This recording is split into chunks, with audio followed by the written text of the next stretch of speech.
Okay friends, today we are going to learn about relative pronoun. Okay, आज हम पढ़ने वाले हैं relative pronoun के बारे में। क्या होते हैं relative pronoun? देखिए, चलिए मैं बोर्ड पर आपको समझाता हूँ, है ना। आपको समझना है इसको देख करके कि ये जो वर्ड्स मैं लिख रहा हूँ इनको हम क्या कहते हैं, relative pronoun. ओके, तो सबसे पहले आता है who, फिर उसके बाद आता है which,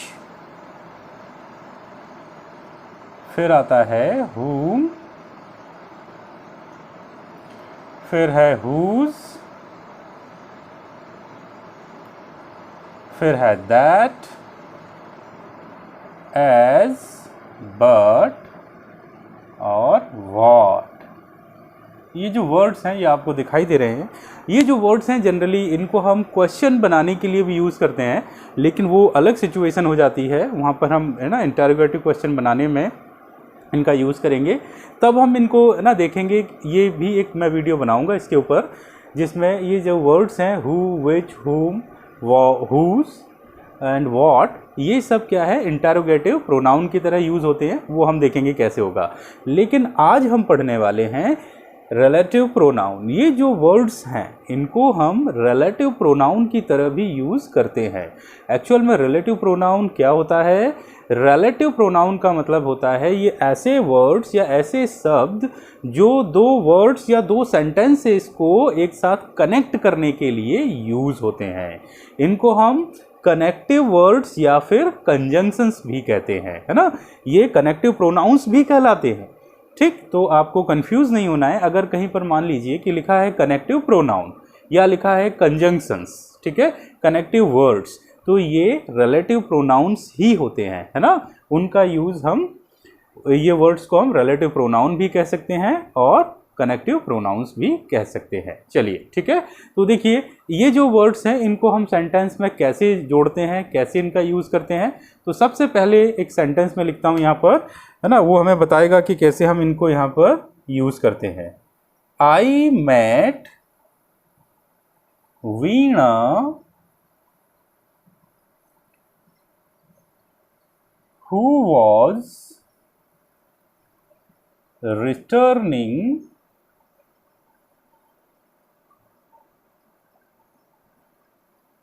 from home. ओके, चलिए, मैंने देखिए यहाँ पर एक सेंटेंस लिखा। इस सेंटेंस में हमें ये पता चल रहा है आई मैट वीणा। यहाँ पर एक लड़की है कोई वीणा जिससे मैं मिला हूँ। मैट मतलब मिलना। Okay, who was returning from home. देखिए यहाँ पर आया है हु। देखिए ये जो हु है ये दो सेंटेंस को जोड़ने का काम कर रहा है। एक तो सेंटेंस है आई मेट वीणा, दूसरा है who was returning from home.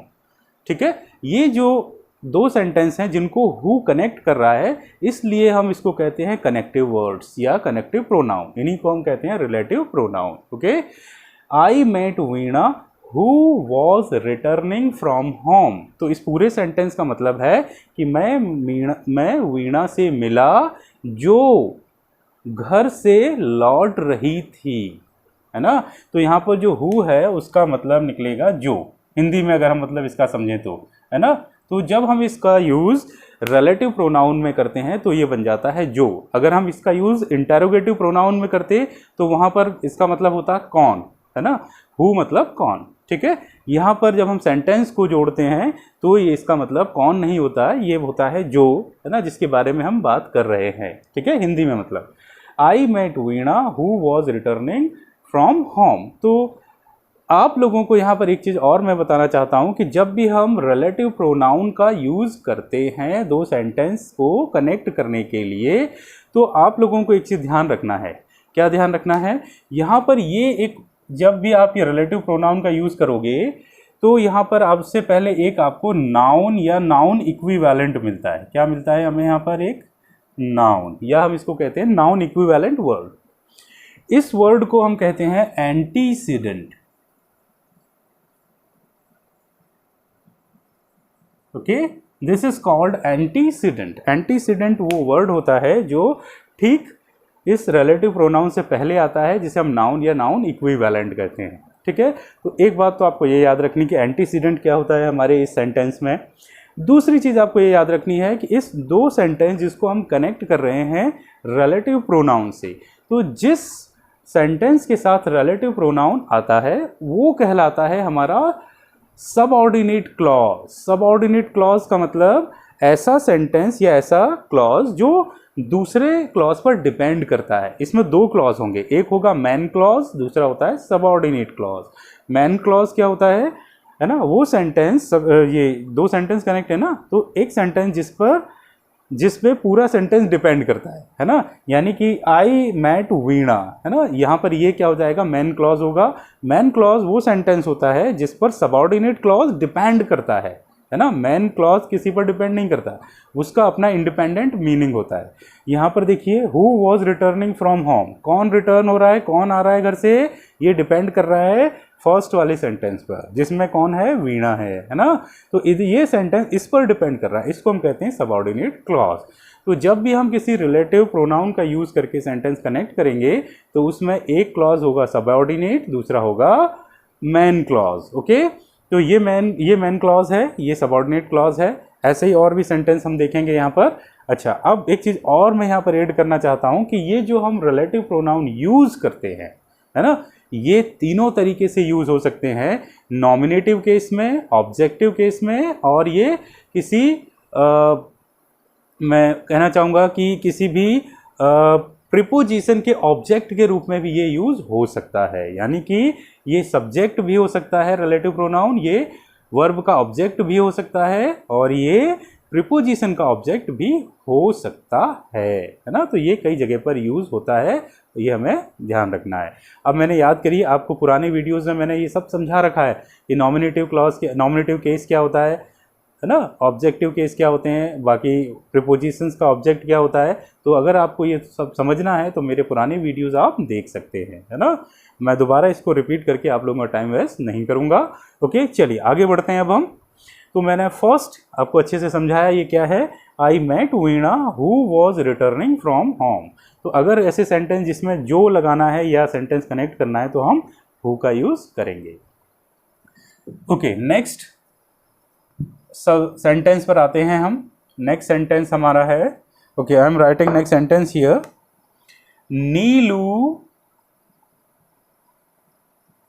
Had a book which she bought at a shop. Okay, so this is an example here. You may see that, है ना, यहाँ पर एक एग्जाम्पल है जहाँ पर आप देख सकते हैं कि नीलू नाम की एक लड़की है। नीलू हैड अ बुक, नीलू क्या है, एक बुक है उसके पास, ठीक है। तो यहाँ पर देखिए, ये जो है एक नाउन की तरह आ रहा है, और ये जो है ये यहाँ पर एक रिलेटिव प्रोनाउन है which. Neelu had a book which she bought at a shop, है ना। तो दोस्तों आपको एक चीज़ और यहाँ पर फोकस करना है, इससे पहले जो सेंटेंस था उसमें हु आया है। हु का यूज जनरली हम किसके लिए करते हैं, मेल या फिर फीमेल के लिए, यानी किसी पर्सन के लिए यूज करते हैं, है ना। और विच का यूज हम किसके लिए करते हैं, न्यूटर थिंग्स के लिए। जो चीज़ें न्यूटर हैं, जैसे बुक हुई, टेबल हुई, पेन हुई, नॉन लिविंग थिंग्स के लिए आप जब भी रिलेटिव प्रोनाउन का यूज करोगे तो आएगा विच, है ना, हु नहीं आएगा कभी भी, है ना। तो ये गलती नहीं करना है। Neelu had a book which she bought at a shop, है ना, नीलू के पास एक बुक थी, है ना। नीलू हैड अ बुक मतलब उसके पास एक बुक थी, विच she bought at a shop, जो उसने कहाँ से खरीदी थी, एक शॉप से खरीदी थी, एक बुक स्टोर से खरीदी थी, है ना। तो इस तरीके से यहाँ पर भी इसका मतलब निकल रहा है जो, है ना, बुक है, बुक के बारे में बात कर रहे हैं, बुक थी, है ना, जो कब उसने खरीदी थी, कहाँ से खरीदी थी, एक शॉप से खरीदी थी, ठीक। तो इस तरीके के सेंटेंसेस में आप विच का यूज कर सकते हैं। चलिए फिर हम आगे बढ़ते हैं। एक और सेंटेंस में यहां पर लिख रहा हूं, the pen that my father gave writes well. Okay, तो देखिए ये एक सेंटेंस है यहाँ पर, the pen that my father gave writes well. जो पेन मेरे फादर ने दिया है वो बहुत ही अच्छा लिखता है, यानी वो बहुत अच्छे से चलता है। ठीक है, तो देखिए यहाँ पर ये आया है रिलेटिव प्रोनाउन दैट।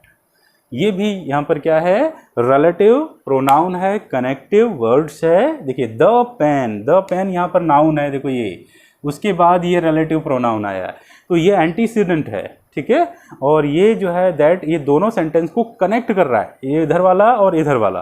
ठीक है, तो दो सेंटेंस को कनेक्ट कर रहा है। द पेन दैट है ना, वह पेन जो माई फादर मेरे फादर ने गेव राइट्स वेल, गेव मतलब दिया है ना, this is the second form of gave. मेरे फादर ने क्या किया, एक पेन दिया जो बहुत ही अच्छा चलता है, बहुत ही अच्छा लिखता है ना। तो हम यहाँ पर दो सेंटेंस को कनेक्ट कर रहे हैं। ओके माय डियर फ्रेंड्स, अब आप लोगों ने एक चीज़ यहाँ पर नोट की होगी, इससे पहले जो सेंटेंस मैंने लिखा था उसमें मैंने एक कॉमा लगाया था। यानी कि देखिए मैं यहाँ पर दो तरीके के सेंटेंस लिख सकता हूँ। आप लोगों को मैं फिर से एग्जांपल देकर समझाता हूँ कि एक सेंटेंस यहाँ पर मैं लिख रहा हूँ, द मैन